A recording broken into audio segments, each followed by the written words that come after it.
Texans at risk for COVID struggle to get the vaccine. Now the state tries a new plan, how they're reaching people who need the vaccine the most. The governor lists his top priorities for Texas lawmakers. We must pass laws that prevent cities from defunding police. But his State of the State speech did not address calls for racial justice or police accountability. I was dismayed that he didn't mention that in his speech, because that's an emergency, not only in Texas, but in this country. One state lawmaker is raising concerns and getting a response. Many Texans have discovered the convenience of telemedicine, but will insurance companies continue to pay for it after the pandemic? The changes proposed by Texas lawmakers. Hello, and thank you for joining us for State of Texas. I'm Josh Hinkle. Every 2 years, the Texas governor gives the State of the State address in front of lawmakers at the Capitol. This year was different. The governor made the address away from the Capitol. He spoke at the VFT technology plant in Lockhart, southeast of Austin. The change, like so many other changes, was sparked by the pandemic. But the governor gave an encouraging message about how Texas is facing the challenge. He sounded a hopeful note when it came to vaccines. To defeat this pandemic, we are accelerating the vaccine process. Texas was the first state to vaccinate more than 1 million residents. And just 2 weeks later, we exceeded 2 million vaccinations. That number will increase even faster in the coming weeks as additional vaccines are approved. We will continue expanding vaccinations across Texas until every Texan who wants one will be able to get one. But right now, a lot of vulnerable Texans who need vaccines cannot get them. The Texas Department of State Health Services is looking to fill the gaps, though. Maggie Glynn reports on who they're trying to reach first and where they're looking to expand. While the state's largest vaccine hubs have immunized thousands recently, they're not for everyone. I had spoken to my doctor, and he really recommended that I not go to one of the big sites. 79-year-old Lila Bradshaw has been quarantining for months. The state is now trying to figure out how to reach Texans like her. The new focus on the 75 and older is a highlighted focus in the coming weeks in order to help us try to get our what we're calling our super seniors vaccinated in a really quickly and timely way. The state health department touted Corpus Christi's model of vaccinating homebound senior citizens as the perfect example. I was absolutely elated, if you want to know the truth. The fire department teamed up with Meals on Wheels. We could access those lists who already have a pre-programmed route that they take. We could shadow them and vaccinate senior citizens in their home. And I answered the phone and they said, well, you know, you're on our list and we'll be there in 20 minutes. But seniors aren't the only focus. The expert vaccine allocation panel has actively been discussing getting more vaccines to our rural areas. The state is also working to expand its mobile vaccine distribution in rural areas, including DeWitt County last week. My mom's, she's 90 years old. I work in the school system and I'm protecting myself, but I don't want, to bring anything home to her. This week, they're adding 5 more counties to that list. Maggie Glynn for State of Texas. Vaccines did not make Governor Abbott's list of emergency items, though, which he laid out in his State of the State address. Those items get priority at the Capitol. Lawmakers can vote on emergency items within the first 60 days of the legislative session.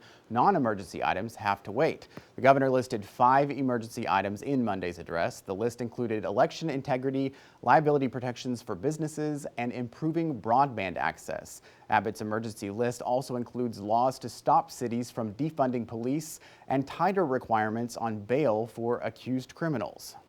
We will support our law enforcement officers, not demonize and defund them. Defunding law enforcement invites crime and chaos into communities. It risks the lives and livelihoods of innocent people. To keep Texans safe and to discourage cities from going down this dangerous path, we must pass laws that prevent cities from defunding police. This issue is so urgent, I am making it an emergency item this session. Public safety is also at risk because of a broken bail system.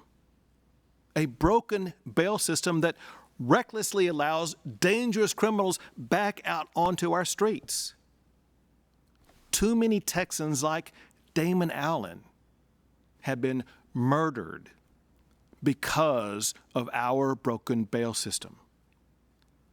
Damon Allen was a state trooper who was gunned down during a traffic stop.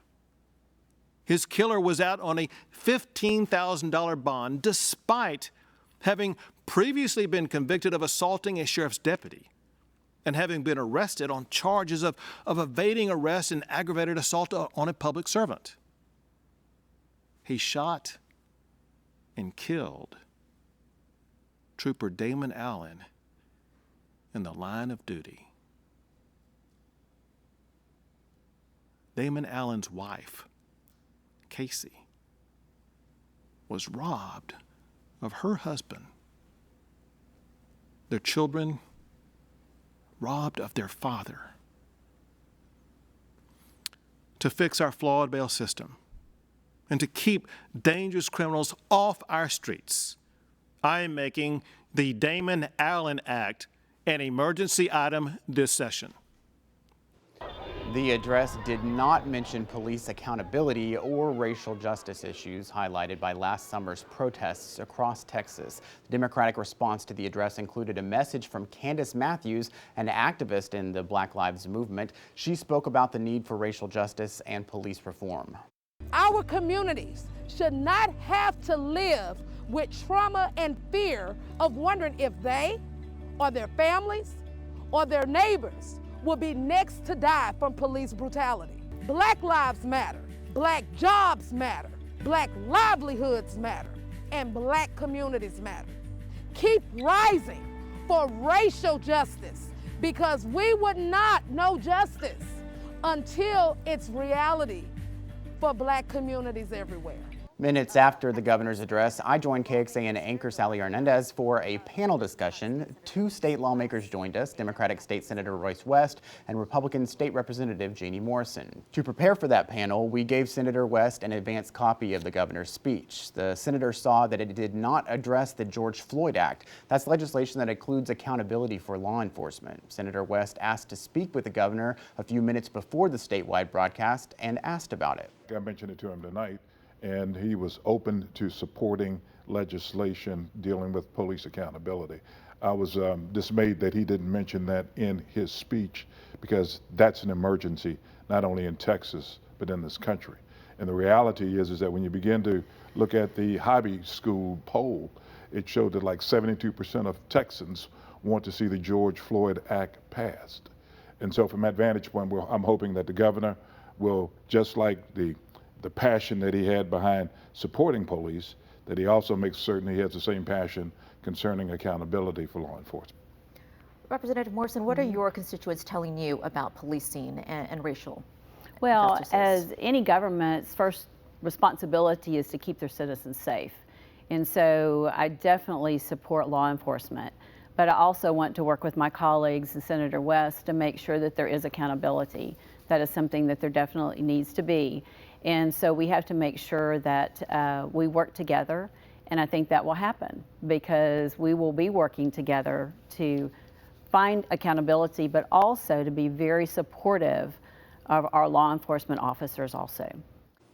Back in June, Governor Abbott attended a public visitation for George Floyd. He told reporters that Floyd's death was the most horrific tragedy he'd personally seen. At that time, Abbott said he was open to legislation aimed at police reform.